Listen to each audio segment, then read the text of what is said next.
What's up, everyone? Happy Halloween. It's October 31st, day 3 of my diet. I have to make this video. Yesterday, I actually made a video on my GoPro. You can see here, but it ran out of batteries. I'll upload it later. It actually had really good. I had a really good little talk about it.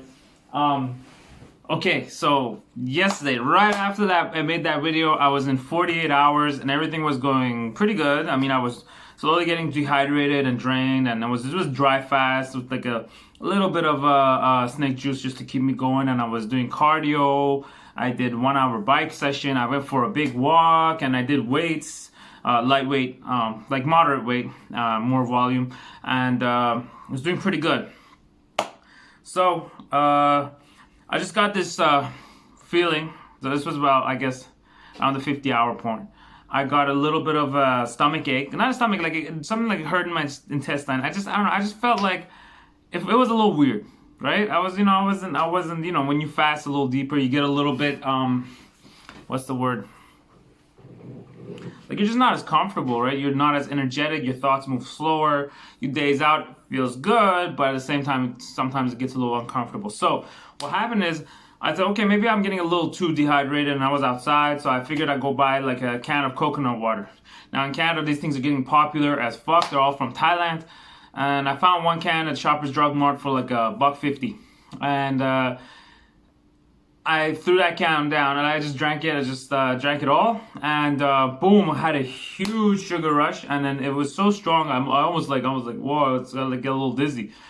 Once I got energy, then of course, this is warning more. This has happened to me before, and I wasn't paying attention. That's just like coconut water is basically sugar water. I mean, I know it's good. It's got potassium, electrolytes, and that sugar is actually good for getting you few pressure and just everything come back to normal. And however, it does boost your appetite up a lot. And so I carried on. I kept walking, and I made the same mistake I was talking about in the other video, that some people in your life you gotta cut out. And in my case, it's my dad or my mom, but mostly it's my dad. My mom is the different story. Now I'm here in Canada. This is not actually my house. I don't actually live here full time, so I don't actually have a house here or nothing like that. So I just travel, just like I'm crashing here at my mom's or whatever, my dad's, just for a while, and I'm also gonna go back because I'm mostly in Thailand. I'm mostly based over there at my house and everything there. But what happened is I'm gonna go hang out with my dad. I'm gonna go. He's like, oh, you've been fasting for long. Just come have a little dinner. I figured, I've been exercising a lot and I've been hitting a lot of weights in the gym. It wouldn't hurt to have like a little bit of a refeed. Now, I'm Persian background, so we got kebabs and shit. So I went over there to get some kebabs. And you know what? You gotta understand. There's always like some people have triggering parents. A lot of people have a lot of trauma and history with their parents. I'm one of them, and like my parents divorced and shit like that, and like after that, like there was so much drama between them that they would kind of like, I believe, take out their dramas on their kids to get back at the other parent. And this is like over 2 decades ago they are finished, but the wars between them is still going on. And I just hate to be caught in the crossfire or whatever the fuck that's happening, but I got caught up last night, so I was there. And then I got into a whole bunch of shit. Like we literally got the food, and I couldn't, like, I was trying to eat that. Like I was just trying to have like a bite, and then like the conversation got carried away about some other shit that I don't want to get into on this channel. But point being is that, like, when relationships get toxic and the emotions run wild, particularly if when you are someone that can stop eating and not drink water and exercise for days on end, you have a good sense of self-control and discipline. However, people don't do that. They don't exercise their discipline to the degree as, let's say, someone who's fasting or training or an athlete. They just don't do that. That's why a lot of people I find, like, a lot of people who do fasting and shit tend to be much more disciplined than like it's self-development, as Cole would call it. It is, because you can control your feelings. I mean, like, you want to eat something, you don't. That's a lot of self-restraint, and it's powerful and all that stuff. But a lot of people don't do that. They're just stuck in their routines, and comfort patterns and stuff like that. So long story short, middle of the meal, my dad decides that he's going to physically evict me from his property, which is really unnecessary because I was just like, I came here just to eat, like we're just going to go. And it turned in, and I'm not like, I know I'm a boxer and stuff like that, but not one to like, threaten or hit anybody outside the ring. And I don't advocate and support anybody who hurts anybody outside of the sport context and like, real self-defense situations.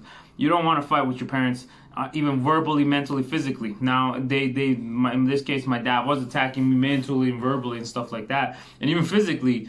But I'm not one to do anything about it, other than the fact that you get frustrated. It does hit you. Then you'd be like, all this time, and you think things get better as people age, and sometimes they do, but sometimes they get worse because your expectations have increased for them, and things get worse. So I had my hoodie that was in the other videos, as you can see, from being dragged around. I just bought this like last week. Now it's ripped up in pieces. And, I'll be honest, it made me cry because, you can't do anything about these kind of people. I've had beef in the gyms, and, somebody would say shit or just like, want to take out their frustration or whatever. And like, we'd fight it out. But then you kick their ass because you're in the ring, and you're wearing gloves, and it's part of the game. It's in the territory. It's fine, You throw punches, you throw hands until you solve it. But in this case, you can't do anything. So that was really frustrating. And I'll tell you what, I didn't enjoy anything I ate. I don't even think I digested it properly. And that whole night was very difficult. It was very difficult last night. And this goes back to the whole thing. I don't want to be giving the sob story and just throw out like, the psychotherapy. But I do know a lot of you are going through the same shit. Not just with your parents, but with any other relationship that's just destroying you, devouring you. It's just putting you into this dark fucking bullshit. You gotta pack your shit up and go and cut them off. You gotta leave. I mean, it doesn't matter who they are. Just like, you gotta cut the anchor, whatever, like kick him to the curb, as Cole says. You just gotta fucking move on. Because the longer you stay in those situations, not only are you getting hurt and you're falling off the wagon and you're going to the path of destruction, but you're also hurting them because they're also hurting themselves. Now, you're not responsible for them, but you are responsible for you. So my solution in this case would be to, for example, cut all ties and just let them be, and really keep a long, respectable distance. And even if it goes as far as never seeing the person again, which is fine, as long as it prevents a whole lot of drama and pain and suffering on their part. Because life is hard enough as it is. You don't need to make it harder by surrounding yourself with people that evoke chaos and disorder. There's enough chaos and disorder. Life is chaotic, and anything that destroys that and brings about destruction and instability, you need to get rid of it, because that's stress. That takes away energy from who you are meant to be and what you're supposed to do. And likewise, I will say, when I was in Thailand, like, any drama I would have there would detract from my willpower to stick to a fast. And hence the reason why I kept failing over the last year, because it was just a lot of stress. So that's why I removed myself, I reduced my stress. But then over here, it has its own battles. So for everyone, it's like that. It doesn't matter where you go. It's you know exactly your situation to cut the stresses. Like if it's your parents, cut them off. If it's your girlfriend, cut them off. If it's your kids, take a break. If it's your job, quit. If it's the country, move. If it's the city, go to another one. If it's your fucking landlord, live in a car. And that's where I'm getting to. I don't have a house or anything in Canada, and with the fucking real estate prices and the way things are out here, we're talking millions and decades of mortgage payments and stuff like that. I'm not, by no means, I'm not financially independent or anything like that. So like, I do work, and I do have I do a little bit of online money stuff, but like it's not nowhere near enough to be able to make any financial kind of stability to be like, oh, I'm gonna buy a fucking $1 million house here. I know some of you are lucky, but there's only a few of you that can do that. But most of you probably are paying paycheck to paycheck, or we gotta pay your fucking landlord, especially out here in Canada. So what I've decided and inspired by Cole's minimalism. And I've done this before for a while just to work. But I'm gonna like fucking just buy a van and join this whole fucking like a fucking big ass van, and just put a bed in there and all the shit I need, and travel and keep working online. And honestly, even though the stress of, let's say, living in a fucking van is considerable, like, you know, you don't have running water, you don't have electricity and all this shit, like you have to solve those problems, and you know, you're in the fucking street, you're essentially homeless. And it's becoming a bit of a trend out here in the West Coast, or in general in the West Coast, I believe, where a lot of young millennials can't find housing, and they, with the jobs they get, they refuse to pay these ridiculous rents, with low quality apartments and shoddy situations, so they just move out. In my case, I'm not even established yet. I don't really like work in any particular location. I work online, so I'm kind of free to move. So I say it's better to live in a fucking like car like that to reduce stress. I mean, if I would recommend that for any of you who are struggling financially and you're perhaps single, it's a good option to fucking do that. But it depends on your lifestyle and your job and your circumstances. In my case, it's very possible. I could totally just drive down to Mexico and still keep working and make money and be fine. But like, many of you can't do that, and I understand it's not approachable for everybody, nor is it a thing. But I'm pointing that as an example of minimalism, that you have to be able to reduce the complications and the moving parts of your life in order to reduce your stress. Absolutely necessary. So I'm gonna upload the video for yesterday. It's useful. Now this is day 3, right? So yesterday I had the refeed. It was I swear to God, you know, when you get into a scuffle with your pops and you're middle of a meal, it was really, I was so hungry too, because I was like, oh, I gotta eat. I haven't eaten in a couple days. And then you know, your dad's just trying to kick you out, or just trying to have some sort of a drama, because he's already well fed and he's probably on meal number 3. And you're trying to figure out what the hell you're trying to do. So I think what you should do is do what I did. I'm like, I'm not leaving until I finish my meal. I tried to finish it, but it didn't feel good. Let's be honest, it doesn't feel good. Like, you know, if I learn anything, it's just, you know, it's not worth it to, you know, stay in a situation with the stress and all that. But that being said, overall, reducing these interactions with people. I mean, like, you gotta stand up for yourself when you got to, and I did. But you can't like change people, right? You can't change who they are.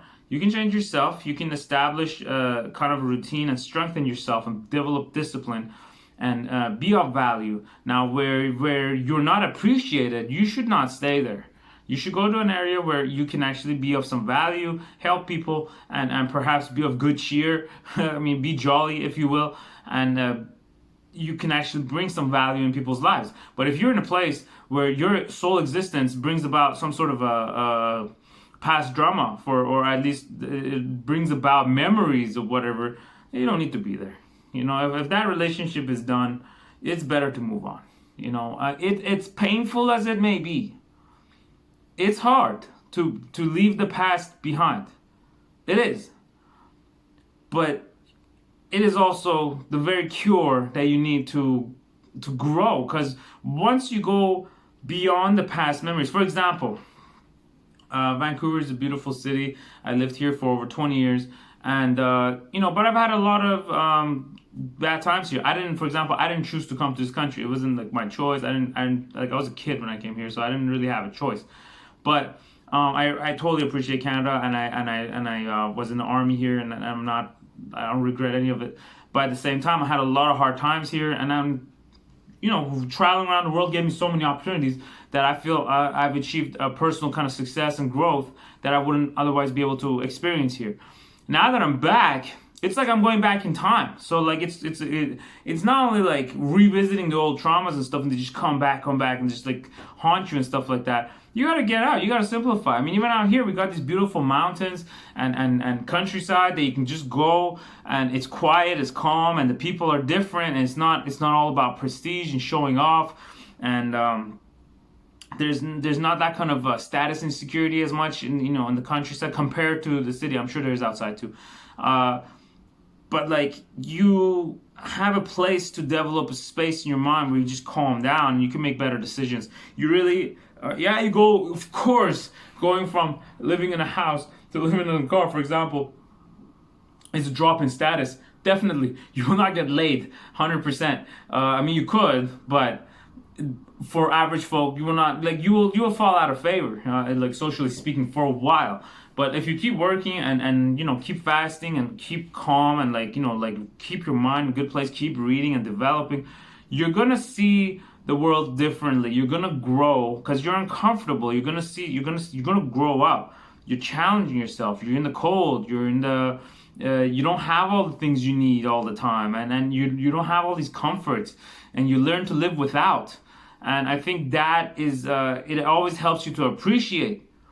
Sometimes, for example, the Wim Hof method. You know, if you're not familiar, is Iceman. Google him, YouTube him. He's a wonderful guy. He teaches about how you can control your immune system with breathing.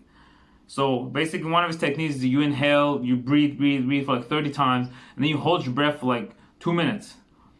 And in that 2 minutes, like, at first it's okay, but then slowly your whole body starts screaming for air. And you've already exhaled, so there's no oxygen in you. It's only the little oxygen left in your blood. So you got this 2 minutes, and you're just like, your whole body's screaming. And nothing. So this is like air fasting, I would say, but you can't do it for very long. Nothing in the whole world will be satisfying as much as that next breath. So I'll probably make a video about this, because this thing alone has helped me through so many troubles. You could call it air fasting, or it's probably a breathing technique. Is probably a better word, because you don't eat air. But this breathing technique, for example, last night, after all that shit, all that drama that I went through, I couldn't sleep, obviously, because, you know, you're jacked up. So you breathe 30 times very deep, like, you just like breathing in, let it go, breathing in, let it go. I'll put a link or something, or maybe you guys can just Google it, Wim Hof breathing method. And then you hold it, you exhale the last breath, and then you hold it for 2 minutes. And then as soon as your body's just completely screaming, you're just gonna like gasp for air, like out of your control. You inhale, and then you hold it for like 10-15 seconds, and then you exhale and you return to normal breathing. Now, in that process, nothing in the world matters, because all you want is that breath of air.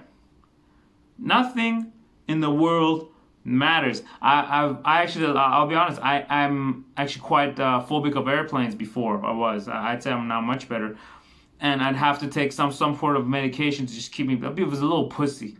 Now, when the plane starts shaking, I just breathe, breathe, just like this technique, and exhale and hold my breath. And then until, like, I'm started, like, almost like shaking, that, like, I no longer care that the airplane's having some severe turbulence or whatever the fuck.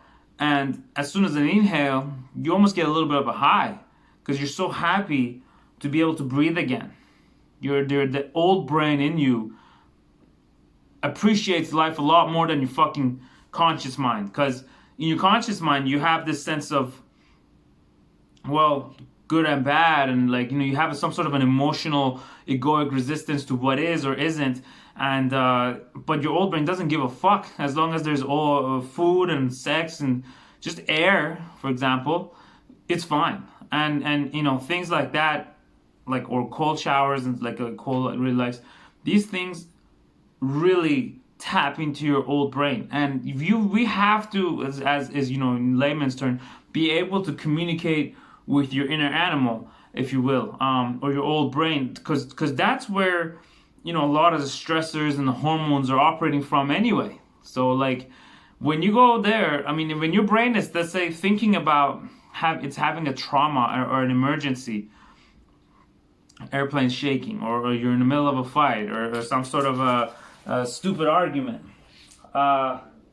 with your parents or whoever, and then when you cut oxygen, and then you start, like, gasping for air, you know, or you really want that air, like, there's nothing in the whole world that matters to you. Your old brain doesn't give a fuck about that conversation. It's focused on getting oxygen in the blood. So it will do anything. It will even, at some point, breathe out of your control, right? So it will conserve itself at any cost. And I don't know everything about this whole detailed things about like autonomous or nervous system and all that, but I do understand that it does have power over you. And then when you go into that, there's a sense of relief that you were able to breathe again. And those problems that seemed big before seem much smaller, right? Because we tend to forget. And that's why like fasting is so awesome, because when you cut food, you don't worry about what car you drive or what's the brand on your shirt or what does this person or that person think about you. Especially when you cut water, when you pull water, and then you really don't even care what you get to eat, much less what you drink. And then when you cut air, you don't care about anything at all, because it's all about that next breath. And I find this to be very empowering, that we can with a bit of discipline, we can actually experience these like kind of things that make you high, if you will, that make you like, like kind of like if you haven't ate for 3 days and then you go eat a meal, how much more delicious it is, given that nobody's fucking with you. Like those kebabs totally got wasted last night, I'll tell you that. In that process, you will grow to appreciate just the smallest things in life. And then when you see people racing for just $1 and sacrificing so much of their health and time for something that's like imaginary, for just for a system to keep, for the wheels, the cogs of a system to keep turning, you kind of wake up a little bit and realize that health is the ultimate thing. Just being able to breathe and appreciate some good food and sleep, and having a lean body or healthy skin or nice hair, or looking at your children and they're looking good. I'll admit, I miss my kid. My right now my kids and all that stuff, and my son is in Thailand with his mom right now. But I'll go back soon. You appreciate these things a lot more, as opposed to like what car you're driving, or like what brand is this or that. Like, who the fuck cares? Who the fuck cares? Like, really? Like for me, like right now, I haven't been able to go to a boxing gym yet. And I'm trying to set up a situation where I can keep training. Like, that's all you need. It's just this little engagement to just like get you involved with people, and like it's so simple, really. And it's such a shame that like people make it so hard for themselves to just like enjoy a goddamn meal. Like, enjoy a meal with your parents, enjoy a meal with your family. Like they make life so hard for themselves, and we can make it so simple. And sometimes it's as simple as just holding your breath, or not eating for a few days, or not drinking water. That's all it is. Anyway, so today's day 3.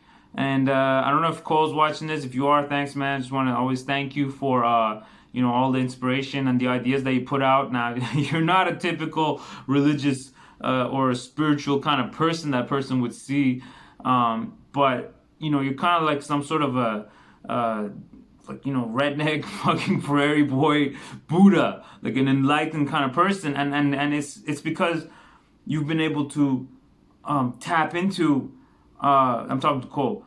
Being able to tap into like these basic things that are available to all of us, yet we've all become so blind to it because of cultures and traditions and mainstream thought and these things that just like keep us blind to these simple things. Like just pulling food, just the whole idea of just don't eat. Like, fat loss aside, there's a lot more benefits than just fat loss, especially when you talk about sex and all the other issues surrounding around that, and how sex has become a toy as opposed to a tool of procreation and creating families and being something sacred.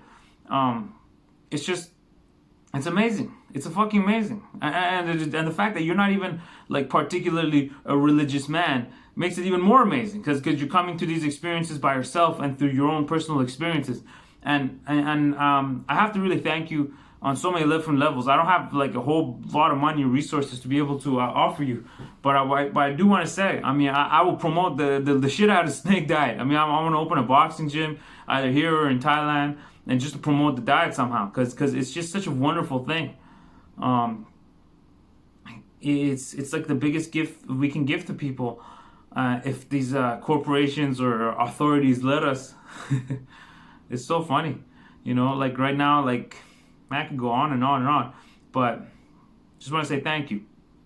Yeah, I just want to say thank you because this has opened my eyes to how things really are, and it's preparing me, like you say, for death. It's preparing me for old age, and it's preparing me to watch, like, you know, the horrible things that come at you in life, and to take them rather easily.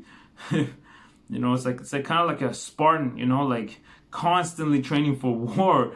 So when the day the war comes, it's actually a bit of a vacation because training is so much harder. You know, fasting and, like, you know, living so minimalistic is so much harder than actual poverty, or, like, you know, all these tragedies that happen to people that devastate them because they've been living in such comfort. You know, comfort zones make you weak. You know, in fact, like some, like people like Spartans weren't allowed to eat like grains or rice, and they weren't allowed to have like furniture that was too comfortable or something like that, because they want to always like push themselves out of their comfort to be always ready for action. But I think that it's even bigger than that, because it's all about life, and I think that's such a beautiful notion, to be so stoic and yet so appreciative of the finest little details of life. It's just so amazing. Anyway, I've been ranting for 26 minutes. Fuck, that's a long time. I'm gonna upload the other video from yesterday from my GoPro pretty much after this. If you have any questions, comment on the link below. Tell me what you think, how you guys are fasting, how you're keeping up, and tell me what you want. Do you want me to post my diet, or like, do you want me to post my weight, or like, if you have any questions, ask me and I'll be able to. I'll be glad to help. And anything else, yeah, just let me know. Okay, bye.